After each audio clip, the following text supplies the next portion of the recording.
오늘은 교회사 31번째 시간 종교개혁자 칼빈의 삶에 대해서 함께 생각하고 기도하도록 하겠습니다. 종교개혁자인 루터와 쯔빙글리가 종교개혁 1세대라면 칼빈은 종교개혁 2세대에 속하는 사람입니다. 그러니까 루터와 쯔빙글리가 종교개혁을 시작했다면 칼빈은 학문적으로 또 제도적으로 종교개혁을 집대성한 사람이라고 볼 수 있습니다. 이 종교개혁이 진행되면서 많은 개신교를 추구하는 사람들이 생겨납니다. 유럽의 여러 도시들이 이 카톨릭에서 개신교로 전향을 하게 됩니다.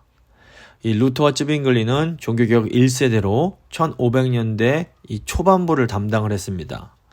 이 루터와 쯔빙글리가 후계자를 이제 루터 같은 경우에는 블링거라는 사람을 또 쯔빙글리는 베자라는 사람을 이렇게 세워두긴 했지만 이 종교개혁의 이 첫 번째 두 사람이 죽은 후에는 그 여파가 상당히 컸습니다.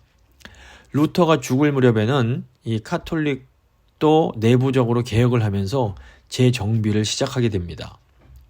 카톨릭이 자신들의 그 교리는 유지를 하면서 이 카톨릭 교회 내의 윤리적인 부패와 비리를 청산하고 개신교의 이제 역공을 펼치기 시작합니다. 이런 시점에서 이 루터와 쯔빙글리라는 두 거인을 이어서 종교개혁을 이끌어갈 지도자가 누구인가가 굉장히 중요한 문제였습니다. 루터는 사실 신학자였기 때문에 신학적인 주제를 연구하고 이 신학적인 문제에만 관심을 많이 가졌습니다. 근데 이제 종교개혁을 하다 보니까 예측하지 못했던 일들이 일어나는 겁니다. 실질적으로 이제 이 개신교 교회가 예배는 어떻게 드리고 교회 조직은 어떻게 만들고 교회 문화는 어떻게 이루어가야 될지 이런 이제 문제들이 생겨 나오게 된 겁니다. 그래서 누군가는 이 조직, 예배, 사람들과의 관계, 예술이나 이런 미술, 과학 이런 것에 대한 질문에 답변을 줄 수 있어야 됐습니다. 이런 상황에서 종교개혁을 이끌어가려면 이 신학뿐 아니라 목회를 모두 잘 알아야만 했습니다. 종교개혁은 기본적으로 신학과 성경 해석의 문제이기 때문에 신학적인 능력이 필요합니다. 동시에 이 종교개혁은 새로운 조직, 문화, 제도를 세우는 문제이기 때문에 이 목회적인 능력도 필요했던 겁니다. 근데 이 두 가지를 다 잘 해낼 수 있는 사람이 바로 이 칼빈이었습니다. 사실 종교개혁 당시에 많은 사람들이 이제 함께 종교개혁을 진행했는데 이 일을 가장 훌륭하게 해낸 사람이 칼빈이라고 볼 수 있습니다. 칼빈은 스위스 제네바라는 도시에서 종교개혁을 진행했는데 본래는 프랑스 출신입니다. 그래서 칼빈의 공식 이름은 장 칼뱅이 됩니다. 이제 우리에게 잘 알려진 이 칼빈이란 이름은 이 깔뱅의 영어식 이름이라고 볼 수 있습니다. 오늘 네 부분 정도로 나눠서 칼뱅의 이 성장과 또 이 사역을 생각을 해볼 텐데 이 칼빈의 삶 자체가 신앙인으로서 우리에게 주는 의미가 굉장히 크다고 볼 수 있습니다. 먼저 성장과 회심의 과정을 보겠습니다. 칼빈은 1509년 7월 10일 프랑스 북부 피카르디 지방의 도시 누아용이라는 곳에서 태어납니다. 루터가 1483년생이기 때문에 칼빈과 루터가 26살 차이가 납니다. 나이상으로도 칼빈은 루터의 다음 세대라고 볼 수 있습니다. 칼빈은 중세 때부터 내려온 전통적인 교육과 또 당시 한참 르네상스에 인해서 인기가 절정이던 이 인문주의 교육을 동시에 받으면서 성장을 하게 됩니다. 칼빈은 당대 최고 수준의 공부를 했습니다. 이 칼빈의 아버지는 성당에서 일했던 사람으로 당시 높은 자리에 있던 카톨릭 주교들과 친했다고 합니다. 그래서 칼빈의 아버지는 어릴 적부터 형보다 공부를 더 잘했던 칼빈을 이 교회에서 출세시킬 생각을 합니다. 그래서 당시 성직자가 될 아이들에게 카톨릭 교회가 지급하는 장학금인 성직록을 받아서 공부를 시키게 됩니다. 칼빈이 만 12세 때에 당시 카톨릭 신학의 중심지였던 프랑스 파리 대학에 가서 신학 공부를 시작합니다. 칼빈이 일단 머리가 좋은 천재였습니다. 루터가 18살 때 대학에 갔는데 칼빈은 만 12살, 그러니까 우리로 하면 13살 요 정도의 대학에 들어가서 4년 만에 학사, 석사를 다 마치고 박사 과정에 들어가게 됩니다. 열심히 이제 칼빈이 공부를 하고 있는데 이때 아버지와 교회의 사이가 이제 틀어지게 된다고 합니다. 그래서 아버지가 이제 그 교회로부터 두 번째 장학금을 받을 때 칼빈에게 신학 그만두고 법대에 가라 이렇게 시킵니다.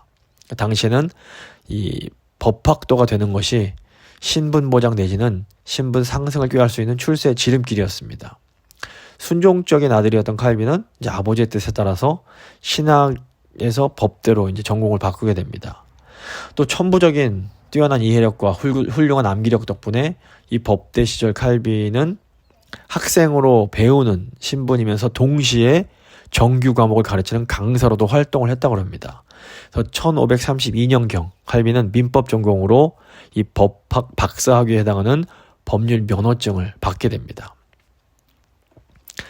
이미 이제 20대 초에 이 신학과 법학을 다 공부하면서 칼빈은 인문주의 최고 교육을 받고 최고 수준의 그 라틴어를 구사할 수 있게 됩니다. 이제 이 신학과 법학이라는 두 가지 지식으로 칼빈이 개신교의 신학과 개신교의 제도와 법을 다 정비할 수가 있게 됩니다.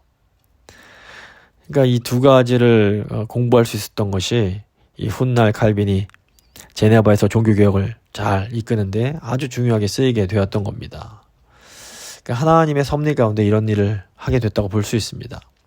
칼빈이 이제 아버지의 소망에 따라서 이 법학자가 되려고 했는데 이 아버지가 1531년에 돌아가시면서 이제 아버지 뜻대로 살아야 되는 어떤 그런 삶으로부터 칼빈이 이제 자유로워지게 됩니다. 당시 이제 르네상스의 이 후반기로서 인문주의가 아주 유행을 했는데 칼빈도 어쩌면 법학도보다 인문주의자가 더 되고 싶었던 것 같습니다. 칼빈이 가장 먼저 저술한 학문서적이 로마 철학자인 세네카가 쓴 관욕에 대한 짧은 글을 주석한 해설서였습니다. 1532년에 이제 이 책이 출판이 되는데 이 책은 칼빈이 자기 전 재산을 다 털어서 이렇게 출판을 할 만큼 아주 그냥 심혈을 기울인 야심작이었고 아주 잘 쓰여진 책이었다고 합니다. 그런데 뜻밖에도 칼빈의 기대와 달리 이 책에 사람들로부터 호응을 많이 얻지 못했다고 합니다. 아마 여기도 어떤 하나님의 섭리가 있었을 거라고 봅니다. 그리고 1534년에 이제 칼빈이 이제 자신이 성직자가 되길 포기했기 때문에 성직 장학금을 포기하고 죽음 이후에 영혼도 잠들게 된다. 죽는 것이 아니라 잠이 든다라고 주장하는 제세례파를 반박하는 책, 이 영혼 불면이라는 책을 쓰게 됩니다. 왜 제세례파가 이런 주장을 했는지 제가 지난주에 설명을 드린 적이 있습니다. 아마도 칼빈이 이 시기쯤에 어떤 신비한 회심을 경험했던 것으로 보입니다. 칼빈이 왜 어떻게 해서 로마 카톨릭 신학을 버리고 종교개혁 신앙을 선택하게 되었는지 정확하게는 알 수가 없습니다. 하지만 어쨌거나 이 시기 정도부터 칼빈은 그동안 믿어오던 로마 카톨릭 신앙이 미신적인 것이라고 딱 생각하게 됩니다. 훗날 칼빈이 불경건하고 미신적인 무리 속에 흩어져 사는 소수의 신자들, 즉 개신교적 신앙을 가지고도 카톨릭 교회에 머물러 있는 사람들이 어떻게 행동하는 것이 지혜롭고 바른 것인지 이렇게 묻는 사람들에게 이런 대답을 해주게 됩니다. 나는 그대가 그리스도의 영광을 위하여 어떤 행동을 열심히 용기 있게 할 수 있는 계기를 갖게 되기를 원합니다. 하지만 더 나은 것을 할 수 없다면 가능한 거기서 나와야 된다고 생각합니다. 칼빈은 자신이 이렇게 권했던 것과 마찬가지로 이제 미신적인 로마 카톨릭으로부터 탈출하게 됩니다. 칼빈은 로마 카톨릭 신앙 속에서 살아가는 모든 개신교도들에게 하나님의 진노와 영원한 죽음의 보복의 대가로 얻는 현실적인 안락함보다는 차라리 궁핍 속에서 보다 나은 미래의 희망을 신뢰하면서 각자의 소망에 따라 거룩하고 합당한 삶을 살라고 강권을 합니다. 자, 이제 두 번째 시기로 갑니다. 이제 도망과 1차 제네바 개혁입니다. 아직 20대 초반이던 1533년에 당시 파리 대학의 학장인 니콜라이 꼽이라는 사람이 이제 친구였던 칼빈에게 위임 연설문 작성을 좀 도와달라 부탁을 합니다. 칼빈이 글을 잘 썼기 때문에 이런 부탁을 한 겁니다. 그런데 이제 칼빈이 쓴 이 연설문에 당시 종교개혁자인 루터와 또 이 종교개혁적 생각을 가진 에라스무스의 글귀가 인용이 되어 있었던 겁니다. 이 카톨릭이 굉장히 강하던 프랑스는 당시 이 루터와 에라스무스를 굉장히 경계하고 있었습니다. 그래서 보수적인 카톨릭 신학자들이 이 파리 대학의 학장으로 온 니콜라스 콥의 연설문을 보고 크게 반발을 합니다. 그런데 이제 조사를 해보니까 칼빈도 여기 연루가 되어 있는 겁니다. 결국 이것이 정치적으로 문제가 돼서 연설문을 작성해준 칼빈뿐 아니라 콥과 그의 다른 친구들까지도 요주의 인물로 낙인이 찍혀서 이때부터 칼빈이 가명을 쓰면서 숨어서 지내야 되는 신세가 됩니다. 설상가상으로 다음 해인 1534년 10월에는 로마 카톨릭 신앙을 부정하고 비난하는 전단지가 이 파리에 유포되는 사건이 발생합니다. 그래서 당시 프랑스 왕이었던 프랑스와 1세가 이를 계기로 개신교들을 전국적으로 철저하게 탄압하기 시작합니다. 이제 칼빈이 이때 이제 고향인 누아용으로 도망을 갔는데 이 시기쯤 아예 개신교로 전향을 하게 됩니다. 그리고 칼빈이 더 이상 조국 프랑스에 있지 못하고 외국으로 도피해야 되는 그런 신세가 되는데 이렇게 도망치던 시기 스위스의 바젤에서 그 유명한 기독교 강요 초판을 쓰게 되는 겁니다. 16세기에 이 프랑스와 독일, 당시 독일은 신성 로마 제국이라고 불렸는데 이 프랑스와 독일이 서로 아주 강력한 라이벌 관계였습니다. 그래서 독일에서 마틴 루터가 종교개혁을 시작하면서 이 신성 로마 제국이 점점 분열이 되어 갔습니다. 근데 이제 프랑스의 왕인 프랑스와 1세 입장에 보면 이 루터가 강해지면 강해질수록 신성 로마 제국이 분열되면서 독일이 약해지는 거였습니다. 그래서 프랑스와 1세 자신은 아주 철저한 카톨릭 신자면서도 정치적인 차원에서 독일에 있는 루터파를 지원을 했습니다. 그래서 이제 프랑스 내에 있는 개신교들을 막 탄압하고 체포하라는 명령을 내리면서 루터에게 편지를 보냅니다. 내가 박해하고 탄압하려는 기독교인들은 루터파가 아니라 제세례파들이다, 이렇게 편지를 쓴 겁니다. 이때 당시에 저희가 지지난주 살펴봤던 과격한 급진 개혁파들이 독일 민스터에서 종말론적인 그런 신앙을 가지고 소동을 부리던 그런 시기였기 때문에 충분한 변명이 될 수가 있었던 겁니다. 그런데 프랑스와 1세가 말하는 이 제세례파 안에는 칼빈도 포함이 되어 있었습니다. 칼빈 입장에서 보면 이 프랑스와 1세의 판단이 너무나 억울했습니다. 그래서 칼빈이 이 기독교 강요 이 서 맨 앞부분에다가 이 프랑스와 1세에게 이 헌정을 하면서 자신이 추구하는 개혁은 타락한 카톨릭도 아니고 과격한 제세례파도 아닌 진정한 기독교의 가치를 드러내기 위한 그런 개혁이다, 이렇게 이제 설명을 하는 겁니다. 이런 식으로 해서 이제 쓰게 된 책, 그 개신교의 신학의 핵심을 담은 책이 바로 기독교 강요였습니다. 그런데 이 기독교 강요가 당시 모든 개신교 신자들이 너무너무나 기다리고 필요했던 책이었던 겁니다. 칼빈이 오늘날 지금 우리가 갖고 있는 이 개신교의 기본 교리를 이 기독교 강요라는 책에 아주 체계적으로 설명을 합니다. 오늘날 장로교 신학의 바탕이 되고 근본이 되는 책도 바로 물론 더 깊이는 성경이지만 이 성경을 개신교 신학으로 잘 해석해 놓은 것이 바로 기독교 강요입니다. 결국 유럽 전역에서 이 기독교 강요가 인기 있게 읽혀지게 됩니다. 그래서 하루아침에 칼빈이 유럽에서 유명인사가 돼버립니다. 기독교 강요 초판이 1536년에 출판이 됐는데 이때 칼빈의 나이가 겨우 26살이었습니다. 아마도 쓰기는 더 일찍 썼을 것이기 때문에 개신교의 역사를 바꿀 이 책을 칼빈이 25세 정도 나이에 썼던 겁니다. 이제 칼빈이 이 초판을 내고 1560년 최종판을 낼 때까지 계속해서 한 24년에 걸쳐서 이 기독교 강요를 개정하고 또 개정을 합니다. 처음에는 이제 당신의 학문 언어였던 라틴어로 이 기독교 강요를 쓰고 나중에는 또 프랑스어로 번역을 하게 됩니다. 칼빈이 기독교 강요를 썼기 때문에 종교개혁자가 된 것은 아닙니다. 당시 유럽은 이미 카톨릭과 개신교가 서로 아주 무섭게 싸우던 상황입니다. 그리고 칼빈은 본래 천성적으로 이게 학자이지 투사는 아니었습니다.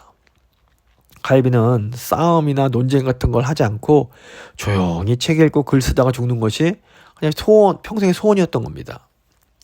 칼빈이 이렇게 추구하는 삶, 조용히 학자로서 책 쓰고 이렇게 살다가 이렇게 살 수 있는 가장 좋은 곳이 당시 그 프랑스와 독일 그 접경에 있던 스트라스부르크란 도시였습니다.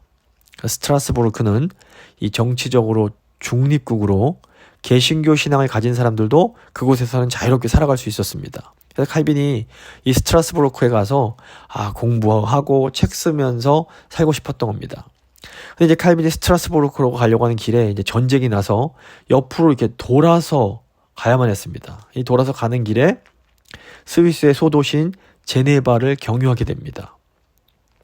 제네바에 이제 숙소에서 하룻밤 자고 있는데 당시 제네바에서 종교개혁을 이끌고 있던 기욤 파렐이라는 사람이 그 유명한 칼빈이 우리 도시에 왔다라는 소리를 듣게 됩니다. 근데 이 기욤 파렐이 아주 뜨거운 열정이 있었는데 칼빈과 비교할 때는 지적 능력이 좀 떨어진 분이었습니다. 그래서 이 기욤 파렐이 칼빈이 왔다는 소식을 듣고 한밤에 그 숙소로 쳐들어가서 여기 남아서 우리 종교개혁을 도와달라고 설득을 합니다. 칼빈이 나는 학자라서 못합니다. 거절을 했습니다. 계속 거절을 하니까 파렐이 화가 나서 칼빈에게 네가 그러면 하나님한테 저주받을 거다. 하나님이 안 하는 거다. 막 협박을 합니다. 근데 이 협박이 칼빈에게는 마치 하나님의 음성처럼 들렸던 겁니다. 결국 칼빈이 자기는 원치 않지만 그냥 어쩔 수 없이 이 제네바에 억지로 남아서 이 파렐을 도와서 제네바의 개혁을 하게 됩니다. 제네바에서 이제 개혁을 하게 된 칼빈은 이 제네바 시민들에게 자신의 이름 대신에 저 프랑스 놈이라는 그렇게 불리면서 푸대접을 받습니다. 하지만 칼빈은 이 기욤 파렐과 함께 제네바를 경건한 도시로 만들기 위해서 최선을 다합니다. 1537년에 이제 파렐이 칼빈과 함께 제네바 도시의 신앙 고백을 작성을 합니다. 여기에는 제네바의 제도를 바꿀 성만찬, 요리문답 이런 내용들이 들어있었습니다. 칼빈과 파렐은 모든 제네바 시민들이 이 신앙 고백에 서명을 함으로써 이것을 이제 받아들여야 된다라고 강력하게 주장을 합니다. 그런데 이 제네바의 이 지도자들에게는 칼빈과 파렐의 입장이 너무 강경해서 기분이 나빴습니다. 그래서 이게 1538년 1월에 칼빈과 파렐이 제네바 목사들이 신앙 고백에 동의하지 않는 시민들을 성찬식에서 제외하게 합니다. 근데 이거에 화가 난 제네바 정치 지도자들이 자신들의 충고를 무시한 이 두 개혁자를 제네바에서 추방시켜 버립니다. 그래서 제네바의 종교개혁을 위해서 사실 원치도 않았는데 남아서 열심히 노력했던 칼빈이 3년 만에 이 제네바에서 추방을 당하게 된 겁니다. 이제 다음 단계입니다. 그래서 여기서 추방을 당한 칼빈과 파렐은 당시 제네바에 실권을 주고 있던 이웃 도시인 베른이란 곳에 가서 자기들의 문제를 해명을 하고 이거 해결책을 요청을 하게 됩니다.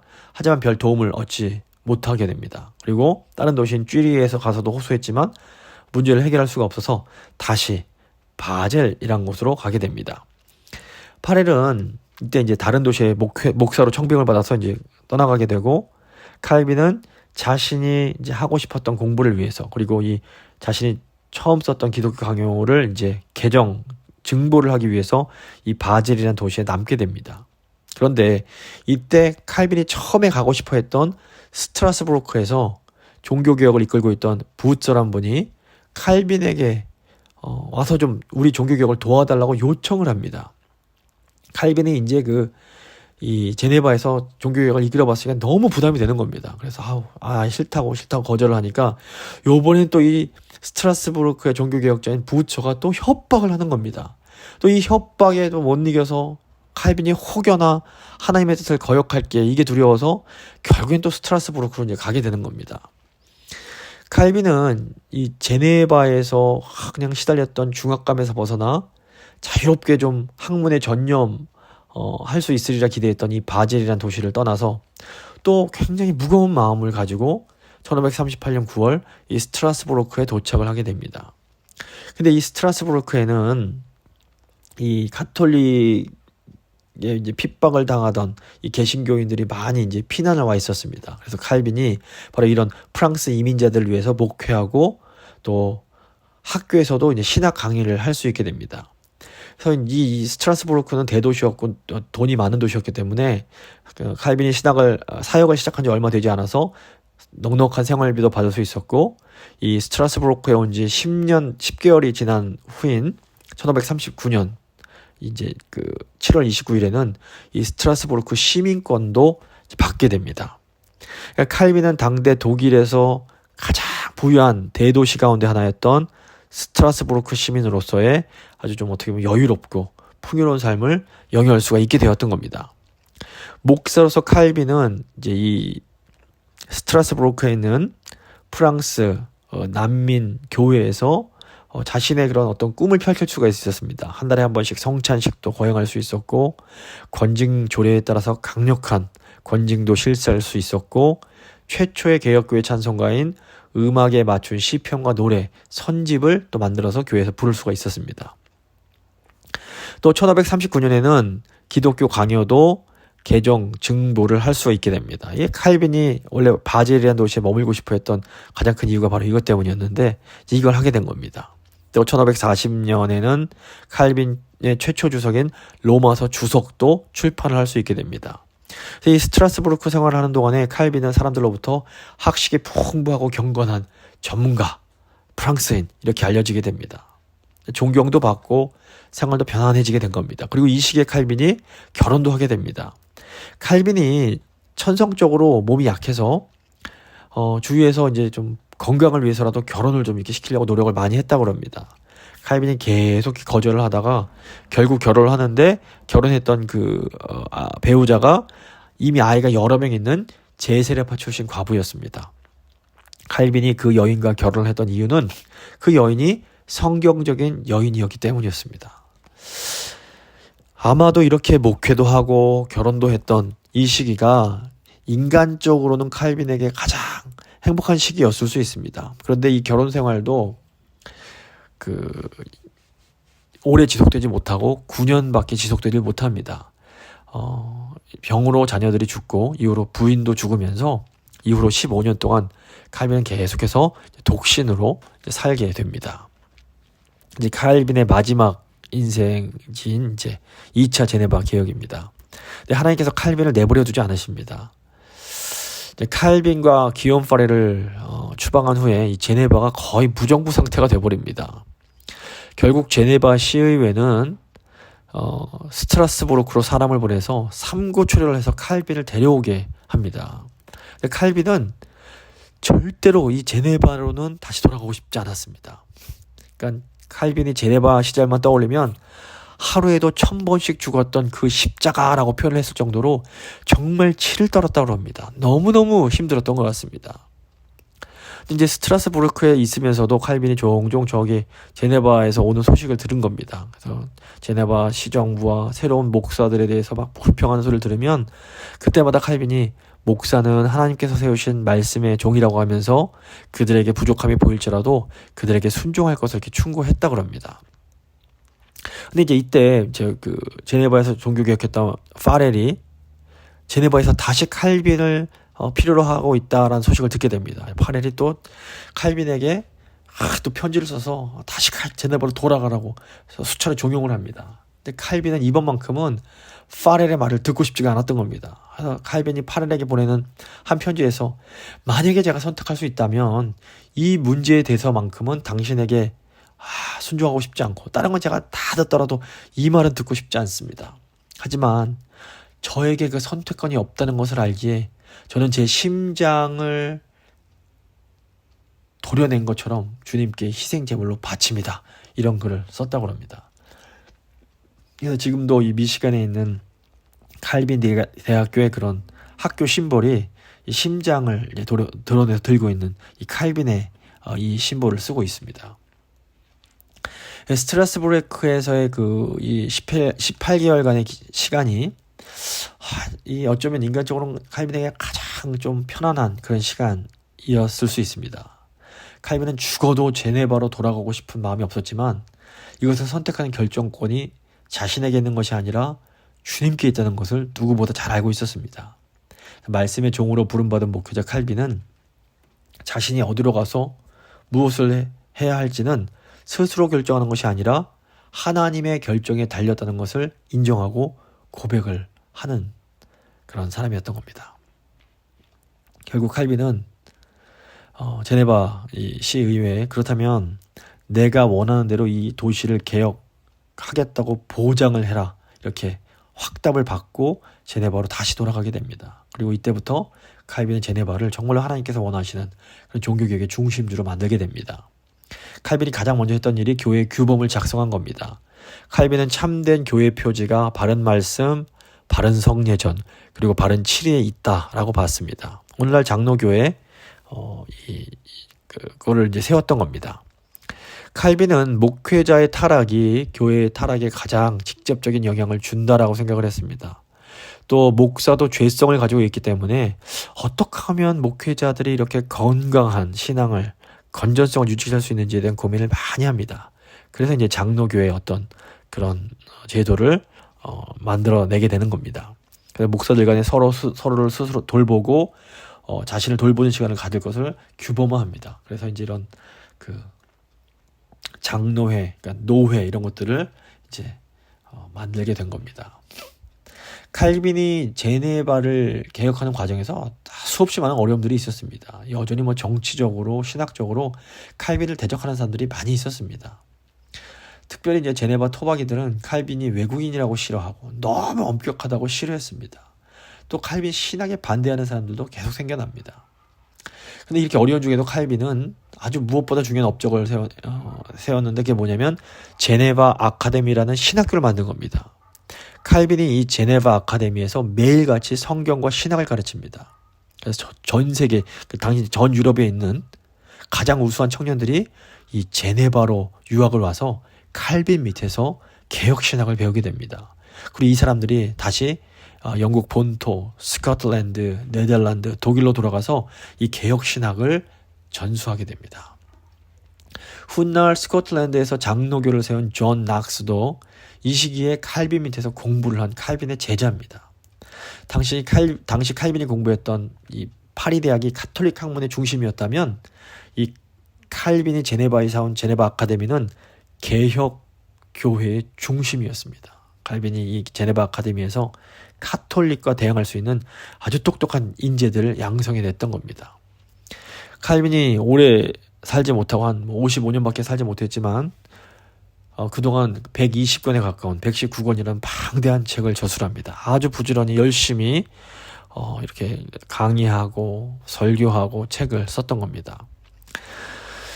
이 사실 걸어다니는 종합병원이라고 불릴 수 있는 이 칼빈은 결국 그 1564년 5월 27일 55세 나이로 아무것도 남기지 말라는 유언을 남기고 죽게 됩니다.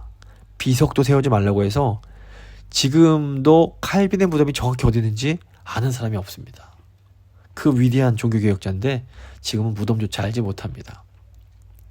칼빈은 정말로 일평생 걸어다니는 종합병원이라 불릴 만큼 몸도 많이 아팠고 또 인간적으로 보면 그 칼빈의 어떤 개인적인 삶은 결코 그렇게 행복해 보이지 않습니다. 하지만 그럼에도 칼빈은 일평생 하나님의 은혜 안에 살면서 그 은혜를 누리고 또 하나님을 두려워하는 마음으로 바른 신학, 바른 교회, 바른 삶을 추구하며 살아갔습니다. 그 결과 칼빈은 그 어려운 시대 속에서 그 어려운 상황 속에서도 그 누구도 하지 못한 위대한 업적을 남길 수 있게 됩니다. 칼빈이 남긴 이 신학과 교회 정치는 지금까지 500년이 훨씬 지난 지금까지도 커다란 영향을 미치고 있습니다. 다음 주에는 이 칼빈의 사상, 신학 사상에 대해서 좀 더 자세히 살펴보도록 하겠습니다. 말씀을 좀 마무리 지으면 저희가 칼빈을 주목해야 되는 이유는 이 사람 자체를 높이거나 이 사람이 대단하기 때문이 아닙니다. 저희가 칼빈의 삶을 쭉 봤지만 칼빈이 자기 원하는 대로 살지 못했습니다. 칼빈이 대도시 그 스트라스부르크의 편안하고 행복한 환경을 포기하고 또다시 그 힘들고 불편한 그 소도시 제네바로 되돌아가기로 결정한 이유는 하나님의 뜻에 따라 살고자 하는 그 마음 하나였습니다. 근데 저희도 하나님의 뜻을 따라 사는 것이 우리가 기대하고 원하는 그런 편안한 삶과 사실 다를 수 있습니다. 하지만 그럼에도 우리가 기꺼이 우리의 뜻을 포기하고 하나님의 뜻을 따를 때에 하나님께서 우리를 통해서 우리가 생각지도 못한 위대한 일을 행하실 수가 있는 겁니다. 이 땅에서 그냥 내가 행복하고자 하면 예수님을 따르는 일은 너무 힘들고 어려운 일일 수 있습니다. 하지만 우리 하나님을 기쁘시게 하는 것이 우리 인생의 궁극적인 목적이 된다면 이 땅에서 삶이 좀 고되고 힘들어도 우리는 얼마든지 하나님 은혜에 감사하며 그 은혜를 누리며 기쁘게 살 수 있는 겁니다. 제가 한번 기도할 때 하나님, 저희가 칼빈을 보면서 저의 모습을 봅니다. 저희도 저희가 원하는 대로가 아니라 하나님의 뜻을 따라 살아가는 저희가 될 수 있도록, 저희 교회가 될 수 있도록 주님 도와주십시오. 한번 간절한 마음으로 기도하겠습니다.